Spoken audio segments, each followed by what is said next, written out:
Iran எங்க இருக்கு, Israel எங்க இருக்கு, அமெரிக்கா எங்க இருக்கு, இவங்க தஞ்சாவூர்ல நின்றுகிட்டு என்னமோ போராட்டம் நடத்துறாங்க அப்படின்னு கூட மக்கள் யோசிக்கலாம். ஆனா இன்னைக்கு கடுமையான கேஸ் தட்டுப்பாடு, விவசாயிகளுக்கு உர தட்டுப்பாடு, பெட்ரோல் டீசல் விலை உயர்வு.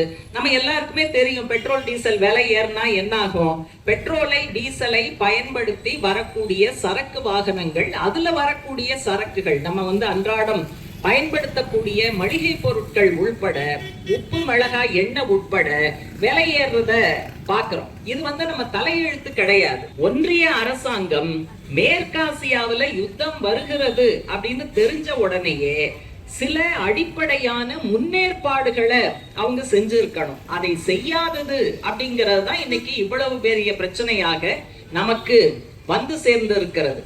அதனால இந்த விலை ஏற்றத்தை உடனடியாக குறைக்கணும் அப்படின்னா, இப்போ உலக அளவுல கச்சா எண்ணெய் விலை பேரலுக்கு $70-75 குறைந்து இருக்கிறது. ஆனா நம்ம அரசாங்கம் என்ன பண்ண தெரியுமா, சர்வதேச அளவுல எண்ணெய் விலை ஏறினா அதை சொல்லி உடனடியா இங்க பெட்ரோல் டீசல் கேஸ் விலையை ஏற்றிடுவாங்க. நீங்க கேஸ் விலை மட்டும் எத்தனை முறை உயர்ந்திருக்கிறது. அதுவும் நீங்க வணிக பயன்பாடுனா பெரிய 5 ஸ்டார் ஹோட்டல்ல மட்டும்தான் பயன்படுத்துறாங்களா, சிறு குறு தொழில்கள் பயன்படுத்துறாங்க. சின்ன சின்ன டீ கடை, இந்த இப்படி வச்சிருக்கக்கூடிய ஸ்நாக்ஸ் எல்லாம் விற்பனை செய்யக்கூடிய கடைகள்ல கூட ஏதாவது நம்ம சமைக்கணும் அப்படின்னு சொன்னா, டீ போடணும்னு சொன்னா அதுக்கு சிலிண்டர் தான். அப்போ வணிக பயன்பாட்டுக்கான சிலிண்டர் விலை பல மடங்கு உயர்த்தப்பட்டிருக்கு அப்படின்னா அந்த தொழில்கள் எல்லாம் நசிந்து போகும். மிகப்பெரிய அளவு பாதித்திருக்கிறது, சிறு வியாபாரிகளை பாதித்திருக்கிறது. இதெல்லாம் இந்த பிரச்சனைகளை ஒன்றிய அரசு கண்டும் காணாமல் இருக்கிறதுங்கிற குற்றச்சாட்டை தான் வைக்கிறோம். அப்போ கச்சா எண்ணெய் விலை ஏறினா விழுந்தடிச்சுக்கிட்டு இங்க விலையை ஏத்துறவங்க, இப்ப எண்ணெய் விலை குறைஞ்சிருக்கு, அப்ப இங்க பெட்ரோல் விலை குறையணும் தானே, டீசல் விலை குறையணும் தானே, கேஸ் விலை குறையணும் தானே, ஏன் குறைய மாட்டேங்குது? சுரேஷ் கோபின்னு சொல்லி கேரளாவில் ஒரு பிஜேபி எம்பி, அவர் இப்ப ஒன்றிய அரசாங்கத்துல பெட்ரோலிய துறையில ஸ்டேட் மினிஸ்டர், அமைச்சர் வேற. அவர் திருவாய் மலர்ந்து ஒரு அரிய கருத்தை என்ன சொல்லி இருக்காருன்னா, ஈரான் அங்க ஹோர்முஸ் நீரிணை அதை மூடி வச்சிருக்கு, அதனால நமக்கு வர வேண்டிய எண்ணெய் எல்லாம் தாமதமாகுது, தடங்கி நிக்குது. அதனால நீங்க சொல்ற விலை குறைந்த பிறகும் கூட விலை குறைந்த எண்ணெய் நமக்கு வந்து சேருவதற்கு லேட் ஆகுது, ஆகவே எங்களால விலையை குறைக்க முடியலங்கிறார். சரி, ஒரு பேச்சுக்கு அது உண்மைன்னே வச்சுக்கலாம். அப்ப நம்ம கேள்வி என்ன, விலை குறைந்த எண்ணெய் வந்து சேர தாமதமாகிறது, எனவே நாங்கள் சில்லறை விலையை குறைக்கவில்லைன்னு ஒரு அரசாங்கம் சொன்னால், விலை அதிகரிக்கும் போது விலை அதிகரித்த எண்ணெய் மட்டும் என்ன ஒரு மணி நேரத்துல அங்கிருந்து இங்க வந்துடுதா? அதுவும் தானே லேட் ஆகுது. ஆனா அது லேட் ஆனாலும் அவசரமாக இங்க நீங்க விலையை உயர்த்துறீங்க. இவர் முழ நீளம் 7 கட்டளைகள் நமக்கெல்லாம் கொடுத்தாரு மோடி.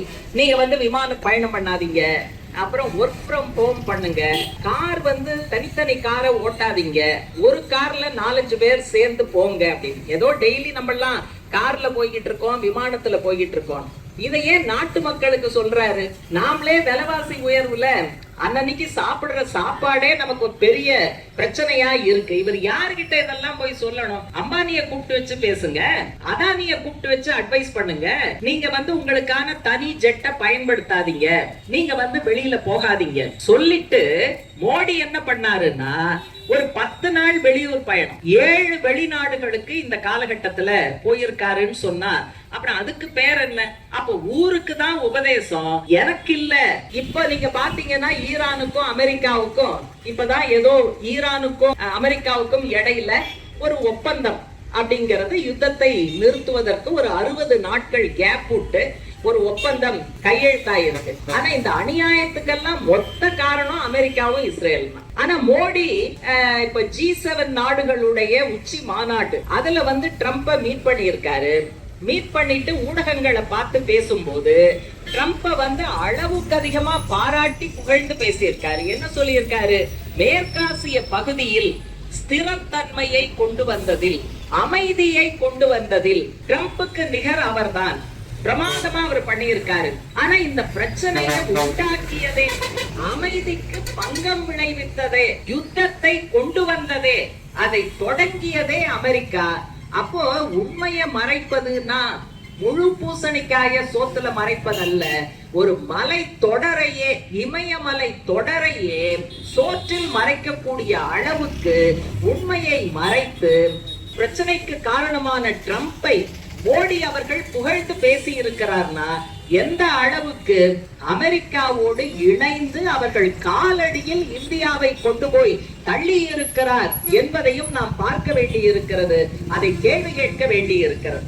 எனவே உடனடியாக வரிகளை குறைக்க வேண்டும், பெட்ரோல் டீசல் கேஸ் விலையை குறைக்க வேண்டும், சிலிண்டர் தட்டுப்பாடு இல்லாத ஒரு சூழலை உருவாக்க வேண்டும்.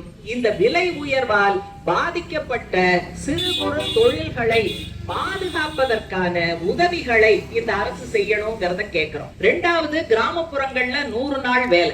அத பத்தி 1000 யாரு சொன்னாலும் கிராமப்புறத்துல பெண்களுக்கு கண்ணியமாக வாழ்வதற்கு, ஒரு நாளைக்கு 2 வேளையாவது சாப்பிடுவதற்கான ஒரு சம்பளத்தை, கௌரவத்தை 100 நாள் வேலை கொடுத்தது. இது காங்கிரஸ் அரசாங்கத்துல இருந்த போது, இடதுசாரிகள் வெளியிலிருந்து ஆதரவு கொடுத்த போது, மார்க்சிஸ்ட் கட்சி உள்பட இதில் கடுமையாக தலையிட்ட பிறகுதான் இந்த 100 நாள் சட்டம் என்பது வந்தது. அந்த அடிப்படையில திட்டம் என்பது வந்தது. ஏற்கனவே நம்ம என்ன கோரிக்கை வச்சுக்கிட்டு இருந்தோம்? 100 நாளை 200 நாளாக மாற்றுங்கள், கூலிய 700 ரூபாயாக மாற்றுங்கள் அப்படிங்கிற கோரிக்கை ஏற்கனவே வச்சுக்கிட்டு இருந்தோம். ஆனா நம்ம தலையில கல்லை போடுவது போல இந்த அரசாங்கம் என்ன பண்ணுச்சு? இந்த சட்டத்தை முழுமையாக ஒழித்து விட்டு விவி கிராம்ஜி அப்படின்னு ஒண்ண கொண்டு வந்தது. இப்ப பழைய சட்டத்தோடு ஒப்பிட்டு பார்க்கும் போது பழைய சட்டத்துல இருந்த எல்லா நல்ல விஷயங்களும் இந்த புதிய சட்டத்துல மறுக்கப்பட்டு இருக்கிறது.